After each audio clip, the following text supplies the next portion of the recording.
Hello and welcome to the F1 Rearview podcast with me, Tom Lomas, and I'm joined today by the laughing Reese and Ruth. You have a little giggle over there, guys? Yeah, Ruth did something funny literally before we pressed record. Nice. So still having a little giggle to myself. Nice, yeah. Well, we're here in the UK, as we always are, in our different areas of the UK, but I'm pretty sure the whole of the UK right now is about the temperature of an oven. You know, we've set it to gas mark 6 and we're all cooking. It's so hot here in the UK right now, so please excuse any sweat or any, heat that we might be giving off, and especially if the episode's a bit shorter today. We just want to get outside and have a Solero, to be honest. But yeah, how are you guys? You guys okay? Yep, well, I'm good. Yeah? I'm good, thank you. I've got my fan on in the corner, so... Yeah, so that's what the wearing is in the background. Yep. I've also want to just quickly apologise that we are a little bit late today. Again, you might have seen our tweet. If you haven't, go check out the tweet. That will explain why. It was Reese's fault again. Surprise, surprise. But he's now 21, so happy birthday, Reese. Thanks. How does it feel being old now?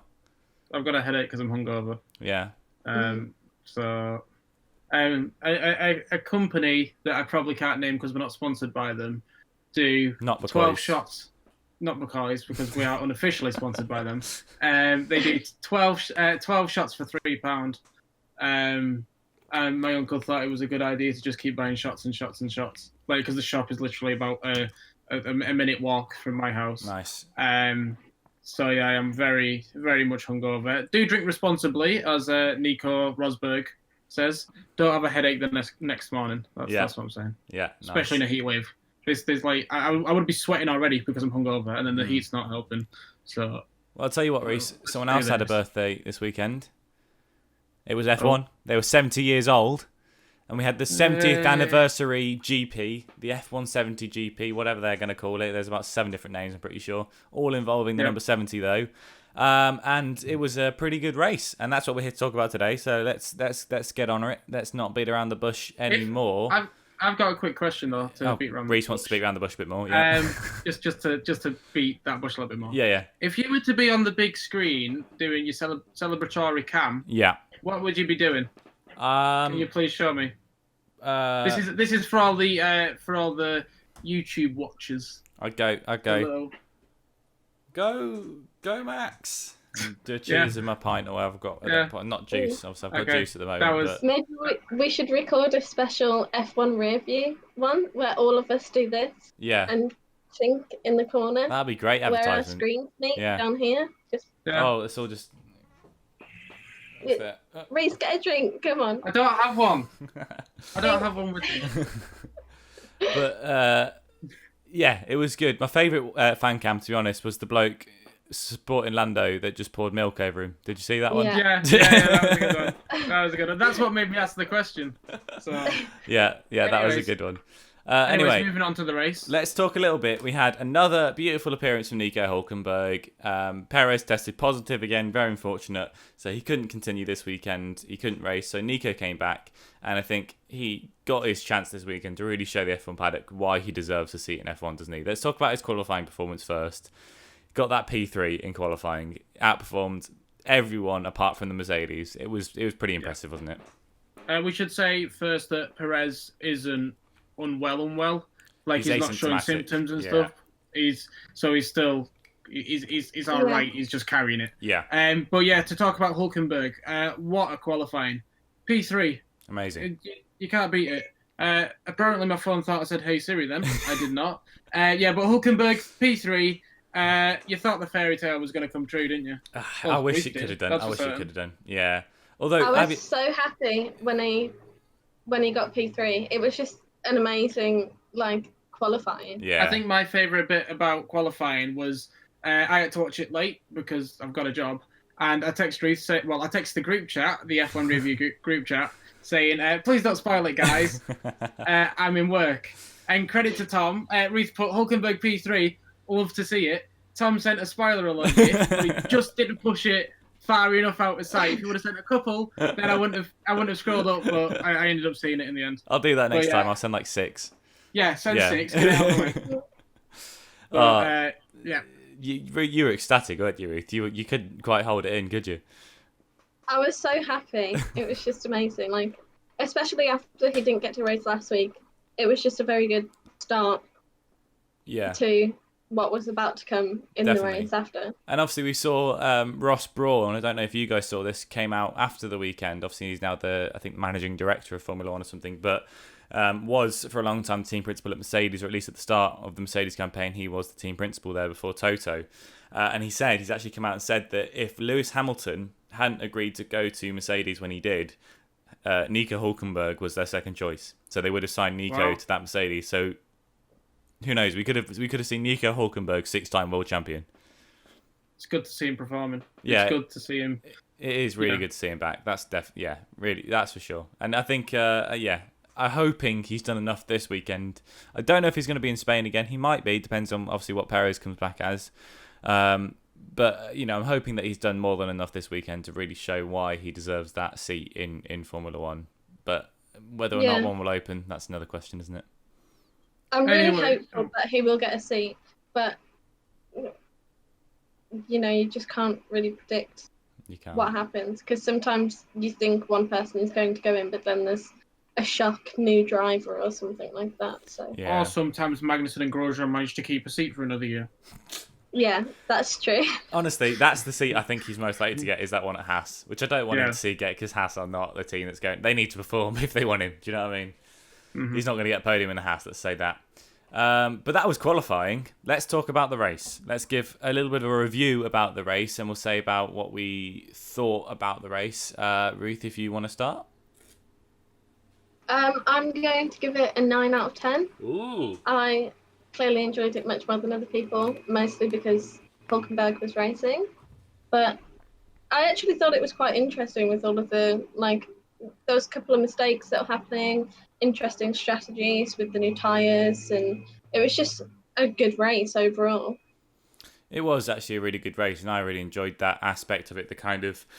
It was a very strategic race. It wasn't clear cut. It wasn't going to be done on track, and I think we know that in the first couple of laps. When in the first few laps, someone got on the radio. I think it was to Bottas. His engineer got on the radio and said tyres are critical. And when you hear that in the first few laps, you know it's going to be a good race. Yep. When you can hear that straight away. What about you? What did you think? How do you think it was, Reese? Well, I think I'd give it a DNW out of 10. That stands for did not watch, because I did, but I didn't.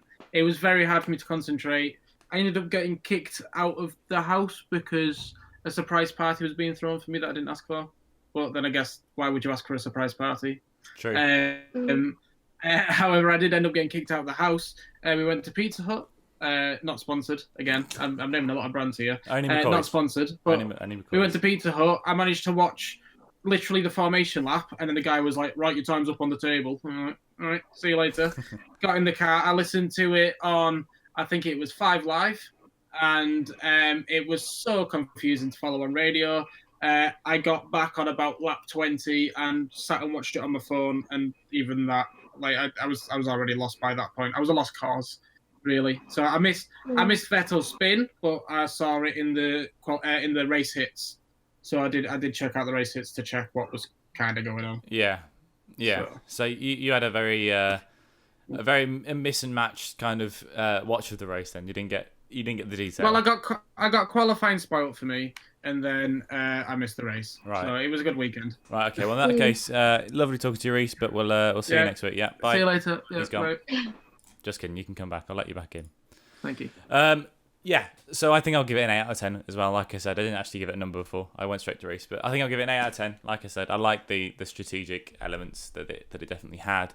But you alluded to it a little bit then, Reese. At the start, we saw a classic Sebastian Vettel move. Went for a little spin round into turn 2, I think it was. Went out of turn 1, lost the back end, then span into 2.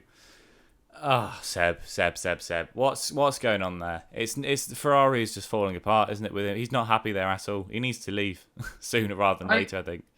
I saw a tweet and I can't fully remember it now, but it was. Oh yeah, no, it said that Sebastian Vettel is the last series of Games of Thrones because you knew how good it has been, and you just want to watch it till the end, even though it keeps not handing you what you want. Just getting worse and worse. Yeah, just getting worse and worse. And part of me thinks maybe it's just the Ferrari car. He's never been suited to it, because you look at him in the Red Bull and he was all right. He was a good driver in that Red Bull.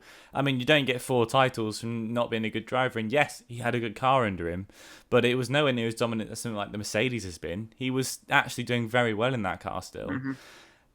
I think it's like everyone said, it's like just the worst divorce you've ever seen. It is. It's falling apart. I think at one point he was on the radios. He was just not happy on that radio at all. He wasn't. And then afterwards, I think he said that he felt like he had been sacrificed so that Leclerc could have had a really good strategy or something. It's just a lot of... I think both sides don't really know what to do or where to go. I think the first mistake from where they are now. The first mistake they made was that they did it before even the season started. Like he's gone into this season knowing that there's no point in him pushing this car, getting his team points, because they're not faithful to him. Why should he be faithful to them, kind of thing? Yeah, it's a very very messy thing, isn't it? He also narrowly missed Sainz, which is kind of ironic that Sainz is going to be the one that replaced him, and he nearly took him out of the race. Quite symbolic, yeah. To be fair, and it was Sainz's reactions and better driving that stopped Vettel from going into him. He managed to react to move out the way of him. Yeah. Shows. I have to say, his reaction time was a freeze. to that was one of the best things I've ever seen. It was. In Formula One. Yeah, it was good. Like, it was so good and so quick of him to move his car. Yeah. So I'm going to take the lead on like the next little question. So you send us the points, obviously, right? Producer. Yeah. I'll take the lead on the next point because I like I said, did not watch. But the tyre strategies, right? So you put here in the notes, Red Bull nailed it. Mercedes, what went wrong? Yeah. And Tom, seeing as you're a Red Bull fan, you take the lead on this one because I've not got my Red Bull shirt on today. I'm repping the wrong side. That one. I'm repping the Wolves merch. It's also there. We're the best team in Europe. Don't question it. No one else. Yeah, I think it was. I think Red Bull definitely nailed it. You can't deny it. Making the inspired choice to start Verstappen on those hard tyres was definitely the right choice, not on the mediums, because you saw in the first few laps, like we said earlier on, Bottas knew those tyres were going to be critical. They knew that strategy was going to be a big part of this race, and Red Bull knew that from qualifying. They put him on the right tyre, and throughout the race, they perfectly covered off Mercedes. I genuinely don't think they could have made a better choice in that race. I think it went perfectly for them. Interesting, though, I think Verstappen helped that so much because his engineer got on the radio to him and said, "Do not push those tyres. We don't want to fall off." And Verstappen said, "There's a really good bit of team radio." He said, "This is the only chance I'm going to get to fight those Mercedes. I don't want to sit behind them like a grandma." And I think that was a great opinion to have because actually he pushed. He didn't sit there and let his tyres cool down. He pushed, got past the Mercedes, and got far enough ahead of them that he could pit and continue ahead of them. You know, it was inspired, and I think from both parties they raced really, really well, and obviously got the victory because of it. Well, I'll lead the next question then on to Ruth because I want to know, like, do you think this is Mercedes' weakness? Do you reckon this is the falling point of what is the Silver Arrows? I think they just seemed to struggle so much on those tyres. Just anything they did just didn't seem to work. They had to pit much more because they couldn't cope. And I think a lot of the times in the race, Hamilton kept saying he thought there was an issue with his car because of how his tyres were spotting. Yeah. And obviously Bottas had really, really bad blisters on his tyres as well. So I think maybe it is just a point that Mercedes didn't consider. And the fact that the tyre pressure went up. I think they might have tailored their cars really well to what it was before. But with the higher tyre pressure, maybe it isn't quite how they wanted it to be. Well, and that should be a concern for them because if it is temperatures is their weakness, if it's a hot circuit, that's where they're struggling with the tyres. We're going to Italy 3 times this season. That is not a country that's notoriously cold, is it? I was going to say, you literally took the question out of my mouth. How do you reckon they'll fare in Italy? Yeah, exactly. Took the question straight out of my mouth. Yeah. I think an interesting point, though, about that is the Ferrari. Not Vettel, obviously, but Leclerc. Definitely. He managed to do 33 laps on one set of tyres and get P4 from it. That's amazing. Honestly. And if the Mercedes are weak, then maybe Leclerc does have a chance at pushing up. I think we said this last week, but I'm saying it again. This is just the best drive I think I can see from Leclerc in his career. Maybe he's in a car which is a dog of a car, and he's now got. Well, he's got two. He's very nearly got 3 podiums in that car now, and none of them were given to him. He has driven really well in that car to get all the points he's got so far in a car that Sebastian's struggling to get into the points with. And obviously, I don't want to compare them as drivers. I don't know what's going on there necessarily, but Leclerc does look to be really pushing that car and showing actually he's a really good driver. I was going to say you've got to take your hat off to Leclerc for what he's doing. Sorry, go on, Ruth. Sorry, I was just going to say I think comparing him to how Vettel is in the same car, it's just a shame because maybe Vettel could be where Leclerc is as well. Well, speaking about the difference in drivers, we kind of saw a little bit of that with the out-partying Ricciardo compared to Esteban Ocon this weekend, because it's always been the other way around. We've always seen Ricciardo kind of showing the younger Ocon, look, this is how you drive this car. Yeah. This weekend was completely different, and it was kind of topped off with what can be only described as a weird spin for Daniel Ricciardo. What are your thoughts on that, Tom? I think for Daniel, the spin was weird. It was a mistake you don't often see from Ricciardo. Ricciardo is not a driver known for making mistakes. He's normally very clinical in how he drives, and obviously I don't know what caused the mistake. I don't know if that was an issue with the car or if he was just pushing it too hard. It looked to me from the replays like he just got on the loud pedal a little bit too early coming out that corner. Didn't quite estimate what was going to happen there. And he made that mistake and did kind of ruin his race from there. I think he got lapped in the end and just didn't really get anywhere with it. I don't think it's anything to blame him for. Everyone makes mistakes. You see drivers do it all the time, and Ricciardo is probably due one. He's been clinical for a long time without making. I think the last mistake you can properly say he made was probably Baku 2017 when him and 2018, when him and Verstappen obviously had a little bit of. I can't say that, but yeah, you can't say that, but we'll call it an oopsie daisy. So then the next question that I've got for Ruth is, with Ricciardo moving to McLaren to join Lando Norris, Lando's kind of been performing a little bit better than Sainz recently. How do you reckon Ricciardo will fare when compared to Norris, not compared to Ocon? I watched an interesting clip after the race with the interviews with Ricciardo, and Norris is walking past and they have a bit of banter, talking about just being competitive and stuff. So I think that the two together could be a really good team, like a good dynamic duo where both of them are constantly doing well and pushing each other to be better, which is exactly how all the teams in Formula One should be. Well, that was actually a great bit of video you saw from Ricciardo's on board at the end of the race. Norris walked past and just bonked him on the head with his hand on top of his helmet. There's already a great relationship there, and I think that will really blossom in the team as well. Obviously, I mean, Carlos and Lando already have a great relationship, but I think him and Ricciardo, they're just going to be next level. They're just a comedy duo, aren't they? They're the comedy relief of the paddock. I think another thing that was really nice with Ricciardo, he's just such a great sportsman anyway. But obviously Verstappen had got the win. Yeah. And at the end, you see Ricciardo and Verstappen walking next to each other, talking about the race and stuff. He's just a very nice person, and it's nice to see such a great attitude that just carries. They are definitely both people who, you want to go for a beer with after the race. Yeah. But during the race, watch out because they will overtake you and your grandma on the same corner. That's it, exactly. I think they're all smiles and jokes off the track, but as soon as that visor goes down, that smile drops and they become serious racers. And I'm going to love to see what they do in a car next year, because I think obviously the original question was, how do you think Ricciardo will compare against Norris? I think Ricciardo still will be maybe not better than, at least equal to. Obviously Ricciardo's had much more experience. He's had a long time in a Formula 1 car. He's driven one of the top 3 cars.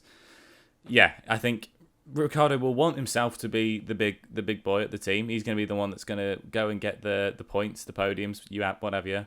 But Lando's got a podium now. He knows what he's doing, and he's going to want to push for it as well. And I think it'll be a much better relationship, not like Hamilton and Bottas in the way that everyone sees Bottas as a second driver, not part of the team. I feel like it will be both of them are equal and are constantly both given the opportunity to get pole.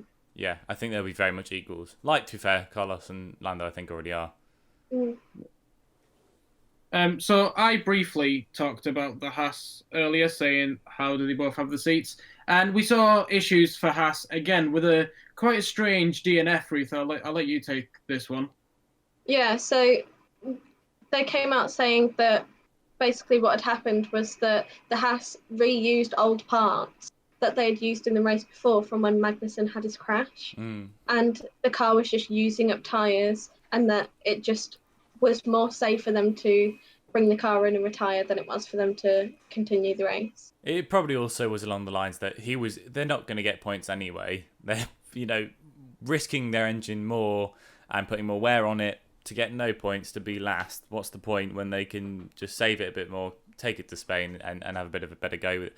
It wasn't a DNF on track. It wasn't a DNF from a crash or anything. It was a very simple pit lane. We're just taking out the race. So it was weird, but I don't know if it... I don't know. Well, speaking about weird things, we also saw a last-minute pit stop from Hulkenberg. And Tom, I know you've got some speculation on this. The old conspiracy theorist yourself. Let me get my tinfoil hat on. Let me get my tinfoil hat on. Here we go. I haven't got one. I wish I did. That'd be great. That'd be quite a good bit of content if you did. Some good pre-podcast prep. Yeah. So what do you think of this last-minute pit stop then? I think it was very weird, and obviously I think they came out with a reason as to why it happened. And I don't want to say this, but it could very easily be more along the lines that Stroll was not outperforming Hulkenberg. He was behind Hulkenberg and couldn't get past Hulkenberg. And that doesn't look good when you're kind of one of the main drivers in the team and a driver that's been dragged in to do the weekend is beating you. It doesn't look good. And obviously I just knocked my microphone, sorry. Yeah, and obviously don't hit your mic. Obviously his dad is the owner. He could very easily put a call into the team and say, tell Hulkenberg he needs to come in for new tyres. I don't know. It's speculation. So, do you have the actual reason, Ruth, or not? Oh, it's frozen. I think Ruth's not with us at the moment. She's fallen asleep. Ruth, so me and Ruth talked about it slightly, and she said that she thought it was for tyres. That they thought that last... Yeah, so Hulkenberg... She's woke up. Woke up. Go on. Am I here? Yeah, you're here. Yes, go. You're live. Oh. What? Go on, you're live. Quick, we're not editing this. Go, you're live. Okay, so Hulkenberg actually reported that he had a really bad vibration in his car, and so he didn't think he was going to make it to the end of the race on the tyres that he had. And so he actually said after as well, we were forced to pit off the prime set. I got a couple of nice big blisters on both rear tyres, and the vibration got so quickly out of hand that within 2 or 3 laps, it skyrocketed. I don't think the tyres could have survived to the end. Maybe, but at the same time, a lot of other people also did that. Was it a safety pit? I don't know. It's all speculation. Obviously, he finished behind in the end. I was going to say, after watching last week's and... the way the tyres performing, maybe it was just a safety pit stop. Yeah, it could have been. Definitely. Yeah. Well, another team that... Them. Go on, Ruth. Carry on. No, I was segueing, but go on. I said, I think it was worth them pitting as opposed to risking a DNF. Yeah. I think, it could have gone either way, so maybe it was just best for them not to risk it and to get more points. Yeah. Very true. It's speculation, though, isn't it? You love a bit of conspiracy. That's what makes Formula One good. You do. Well, Hulkenberg struggled with his tyres. Another team that was struggling with my team, McLaren. We finished 9th and 14th, so at least Lando was in the points. But what went wrong? It's an open question. What went wrong? It's an open question. There's no answer. I don't know exactly I don't know exactly what went wrong. There we go. Get my words out. There it is, England. It was a tricky one, I think, for them this weekend. I don't know. If it was tyres as well, they might have been having a similar issue to, obviously, what everyone else was having. So they might have just not wanted to push on them. I don't know. But I think it was just a similar issue that all of the teams were having, It was just a case that some of the teams were able to manage it much better in their car than the other ones were. So just a quick follow-up for me who didn't watch the race. Yeah.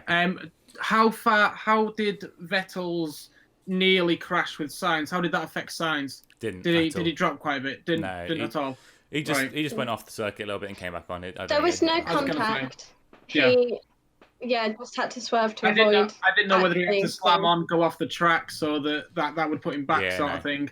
Okay, so that's what I was blaming for that in my head. Yeah. I think Norris was stuck for quite a long time because he was trying to overtake. I think he was behind Ricciardo for a while, and I think maybe Gasly as well. I actually think Sainz might have had an issue in his pit stop. I think they wanted. It was the gun. Front It left. was the gun on the front left. The gun couldn't get the tyre on. Yeah, that's what happened with Sainz. Yeah, the front left tyre got a bit sticky, I think, and couldn't get the gun to work. Yeah. Very good. Right. Well, thanks, Reese, for taking my job for a few questions there. I'll come back now. Thank you very much. Sorry, guys. No, honestly, actually, to the viewers, let us know if you like this kind of more. Everyone's sort of throwing questions in, doing this kind of thing. Tell us what you think. I enjoyed it. I think it was quite good. I liked it. But mainly because it got me out of my job of reviewing it, reviewing it, even though I didn't watch the race. Yeah. So that helped me. Well, one bit that you might have seen, because it's been all over social media, was this bit. And it was right at the end. Obviously, the podium had just finished. You had Verstappen up top, Hamilton second, Bottas third. Hamilton had finished spraying his champagne, put the bottle down, looked to his right. There was a lovely first place trophy. Grabbed it, off he went. And Verstappen kind of turned around and went, "Hang on, that's mine." So then Hamilton had to come back and get his second place trophy when no one else was on there. It was a bit of a funny one. Is Hamilton just so used to winning now? Do you think he doesn't even care about which trophy he takes? He just always takes the first place one? Or was it an innocent mistake? What do you reckon? I want to say no, just because I want Hamilton to be, that guy. Yeah. But yeah, it was obviously an innocent mistake. It's just what he's used to. I think it's muscle was memory. Because it was on his way out as well. Yeah. He normally goes there to spray whoever comes on with him, and then walks past his first place trophy. It was just funny to see Verstappen's reaction of kind of like, "Oh, that's my trophy." Actually, he ran after him. He was like, Lewis. He slaps him on the back of his head.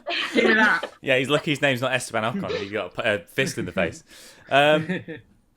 But let's talk about that. So Mercedes finally haven't won a race. I think this was a season that a lot of people were saying, could Mercedes take every single win?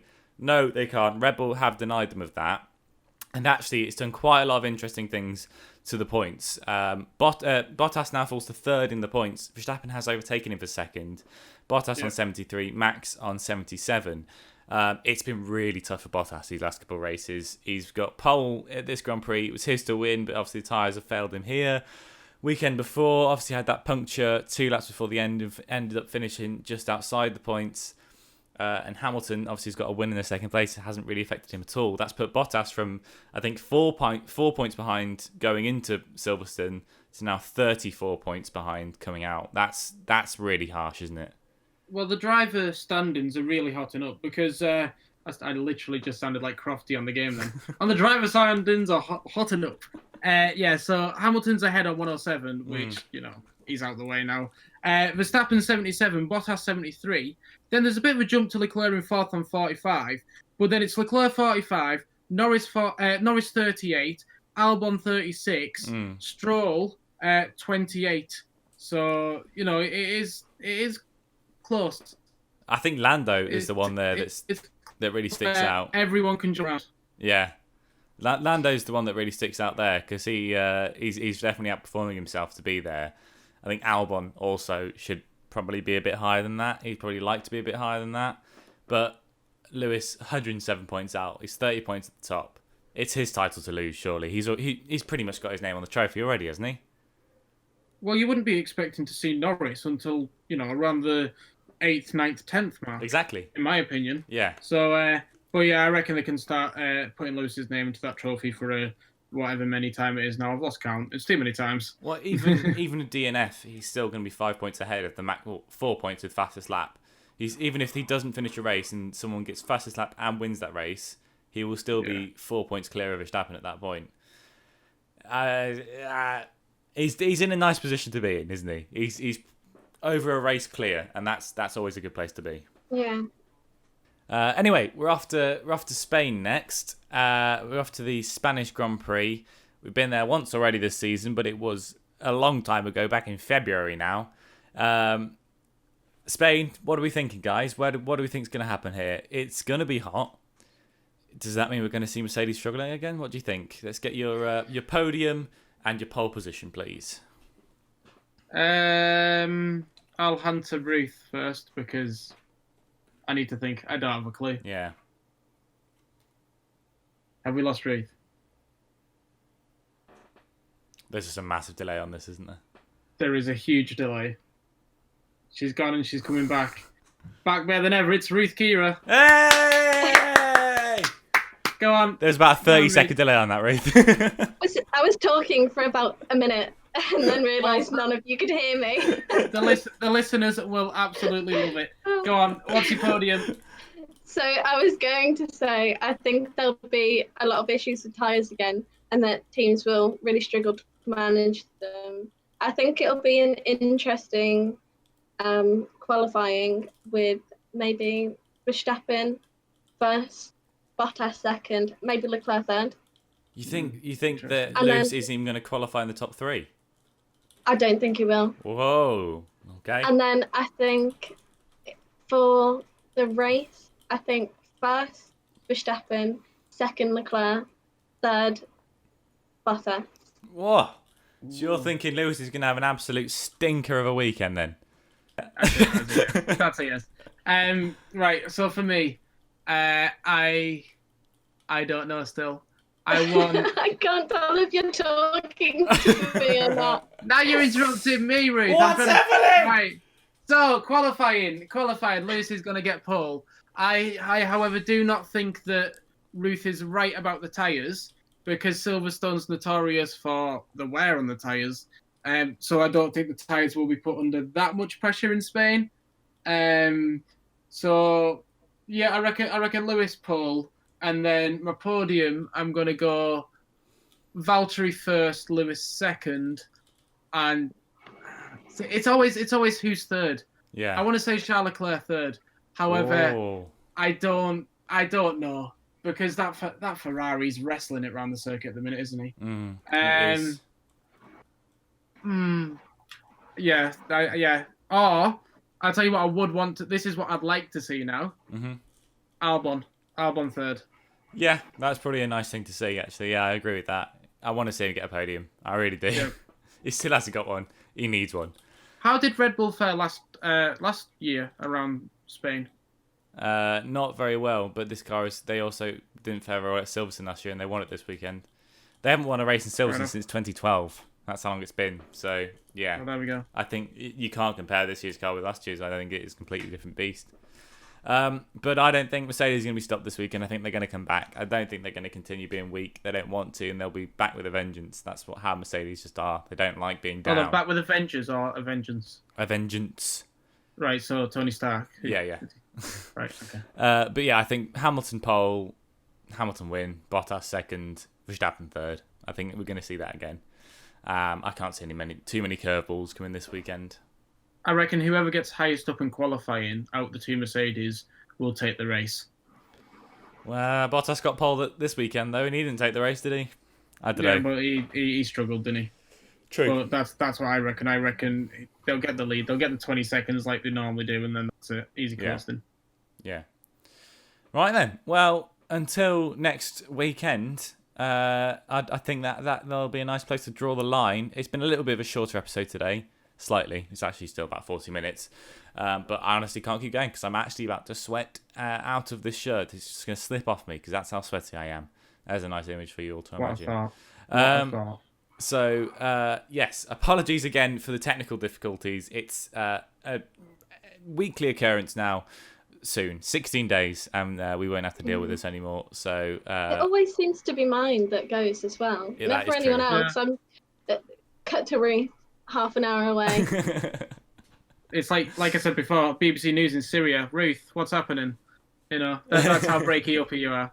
Thank you for letting me host a little bit today. That's all right. I quite enjoyed it. I did please really enjoy that. Let us know what you think about that in the either YouTube comments section if you're watching on YouTube, or drop us a tweet over on Twitter if you're listening on anything else. See, because I do believe that Tom is a lot more big-brained than I am, especially when it comes to the racing strategies. So I'd personally like to take over on the race side to ask you and Ruth, because these are all big brain, and then I'll do all the speculation and the silly stuff after. Mm-hmm. I quite like that. Mm-hmm. So am I hosting the outro now? Or are you? Who's the host? Should we do it at the same time? Yeah. Goodbye. Sorry, I don't. Sorry. 3, 2, 1. Goodbye. Bye. Bye. I'll see you next time. I've been Tom. I've been Reese. And I've been Ruth. And I've been Ruth. Great. Bye. Bye.